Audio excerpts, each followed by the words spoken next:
Apple makes some great products, but you don't always need the latest and greatest in order to have an amazing experience. So let's talk about the products and configurations that I would recommend to someone who's thinking of switching to Apple or of expanding their existing ecosystem. Starting with a laptop, Apple recently released some incredibly powerful MacBooks, and there are more coming soon, but for the overwhelming majority of users, I highly recommend the M1 MacBook Air. It's thin and light, making it extremely portable, but at the same time, it's still very solid. I use mine at home, I take it with me when we travel, and I love the fact that it doesn't add a ton of weight. The 13.3-inch display is plenty good for the majority of things that I do, and when I need more, I can always connect it to my ultra-wide external display or use my iPad with Sidecar. And if you don't know about Sidecar, you should, and I'll get to it in just a minute. So the M1 MacBook Air also has outstanding battery life at 18 hours, and I can easily get through a full day of use without needing to charge it. Now, you may have seen my videos about the 14 and 16-inch models of the MacBook Pro, and yes, both of those are significantly more powerful. Both have more processing power, more ports, more types of ports, larger, higher resolution, and noticeably better displays. They also have ProMotion, which is Apple's adaptive refresh rate of up to 120 Hz. So essentially, the display is able to detect in real time what type of content is being viewed, and then it's able to optimize the experience either for the fastest refresh rate or to preserve battery life. And while I completely appreciate those benefits, and I love MagSafe for charging, for the average user, those features are nice to have rather than a need, and they aren't likely to be worth paying almost twice as much. So unless you're a pro and you have very specific needs, the M1 chip on the MacBook Air is more capable than what most people need, and I would recommend going with 16 gigabytes of unified memory or RAM, and then at least 512 gigabytes of internal storage. Now remember that neither can be upgraded later on, and this laptop should last you for a long time, so make sure that you get enough of both. Now, some users may want additional internal storage for convenience, but in my case, I just end up using an external SSD, which is significantly less expensive and also gives me the option of sharing that drive between multiple devices. Now let's move to the iPhone, and you may end up being surprised by my selection. So Apple offers 4 different iPhone 13 models. We got the 13 mini,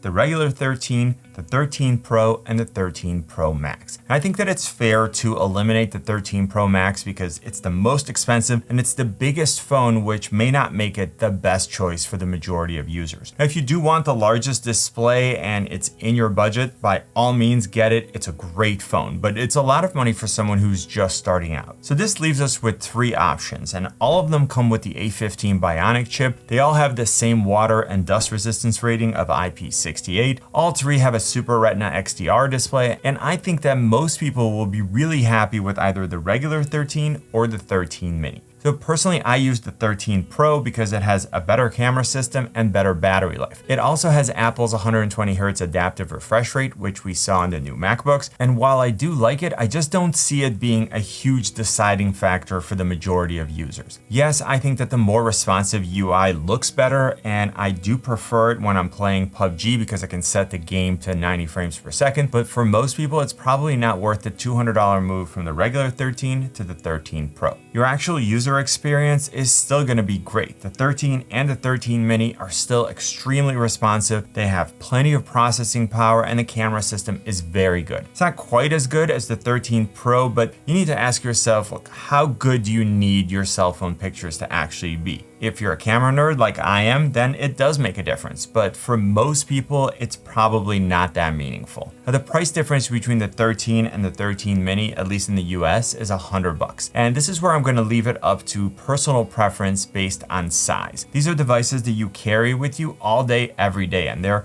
essentially identical in terms of performance. So if you have smaller hands or you just prefer a smaller device, the 13 mini is a great choice. If you want a larger display and 2 additional hours of battery life, then get the regular iPhone 13. When it comes to a new iPad, Apple has 5 excellent choices at the moment.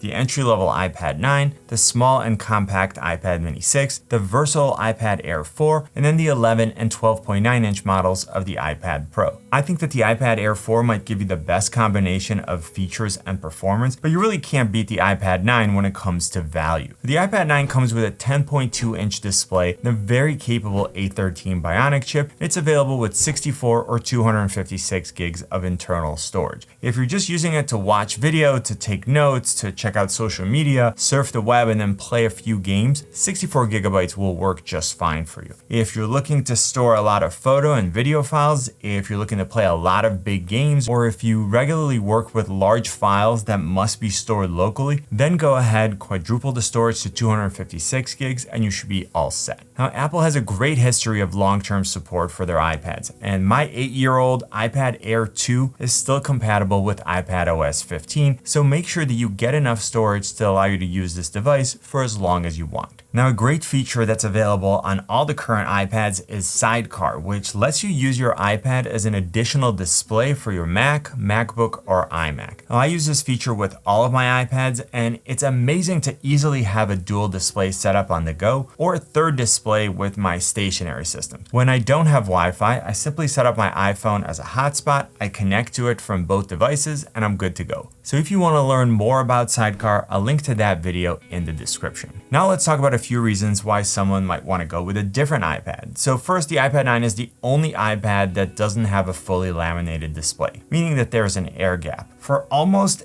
everything that you do, you will never notice the difference. But if you're using the Apple Pencil, you'll see that there is separation between the tip of the pencil and the content that's being created. On the other iPads, the display, the touch layer, and the cover glass are fused into a single piece of display assembly. The image looks like it's painted right on top of the glass, and the tip of the pencil looks like it's touching the content that's being created. If you're an artist, you're probably going to enjoy the drawing experience on a fully laminated display, but plenty of users have happily started with the iPad. Now, one thing to keep in mind is that the iPad 9 uses the first generation Apple Pencil, and all the other iPads use the second generation pencil. So if you know that you're going to upgrade because you want that pencil, go ahead and save your money now until you can buy the iPad and the pencil that you want. I end every video by saying buy it nice or buy it twice, and this is a perfect example. Now, one advantage of the iPad 9 display is that if you crack the glass, most of the time you aren't actually damaging the display itself, and the replacement cost for the cover glass is much lower than having to replace the entire display assembly on the other iPads. One other advantage of the higher end iPads is that they have speakers on both sides, and then the iPad Pro models have 4 speakers. So if you're planning on using these speakers to listen to music, to watch movies, or for gaming, keep that in mind. Now, personally, I love the 3.5mm headphone jack on the iPad 9. It's currently the only iPad to have this feature, and it allows me to use a wired gaming headset for outstanding and lag-free audio. And speaking of audio brings me to another part of the ecosystem, the Airpods. Now, Apple currently offers second generation Airpods, the newer third generation Airpods, the AirPods Pro, and the AirPods Max. I think that we can all agree that the $500 over-the-ear AirPods Max are not going to be the ones that I'm going to be recommending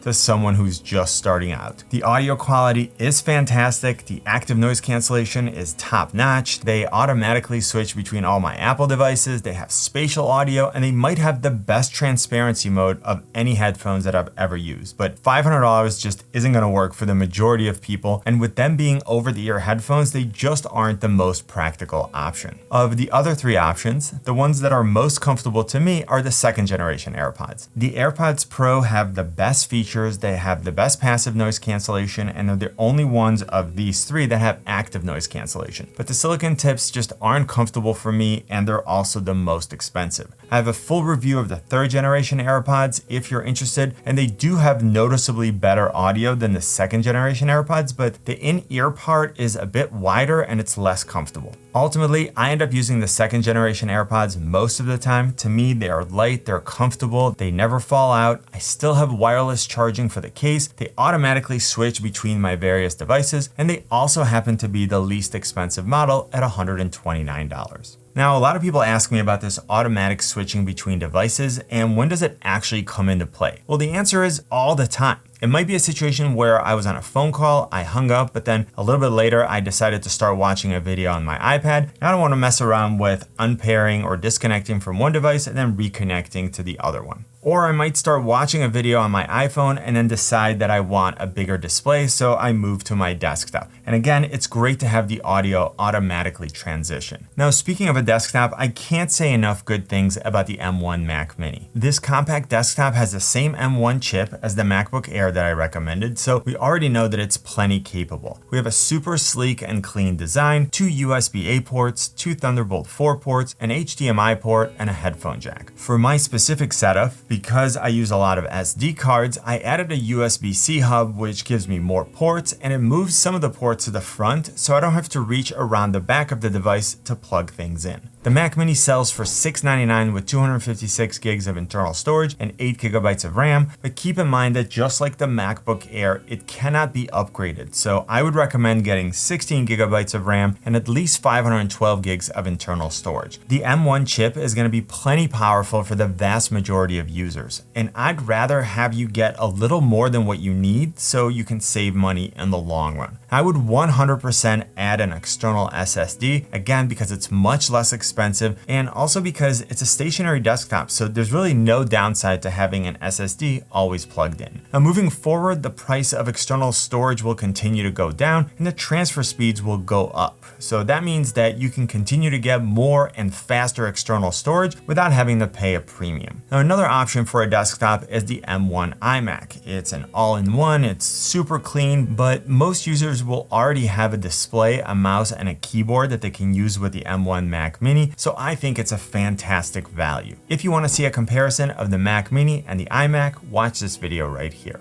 Now I want to talk about the Apple Watch, which I like, but I very much consider a luxury item. It does have one unexpected feature, which makes a huge difference in my life every day. Now, in general, I love how analog watches look, but I don't usually wear one on a daily basis. It's less comfortable on my wrist when I type. I have to keep taking it on and off during the day, and I don't actually need it to tell the time because I always have my phone with me. Now, the primary reason why I got the Apple Watch is fitness tracking. Everything else was sort of a bonus. So I love the fact that it's tracking my steps every day and I can easily track all of my workouts. On top of that, I can answer calls, I can get messages and alerts right to my wrist, so I don't have to carry my phone with me all over the house. Now, the one feature that I didn't think about was the alarm, and I absolutely love waking up to the haptic taps on my wrist instead of an alarm. It's just so much more gentle. Also, a lot of the times I have to wake up early to do something for the channel and I don't want the alarm waking up anybody else, so this is a perfect solution. I'm now wearing the Series 7, which has some incremental upgrades over the Series 6, but if I wasn't running this channel, I probably wouldn't have upgraded.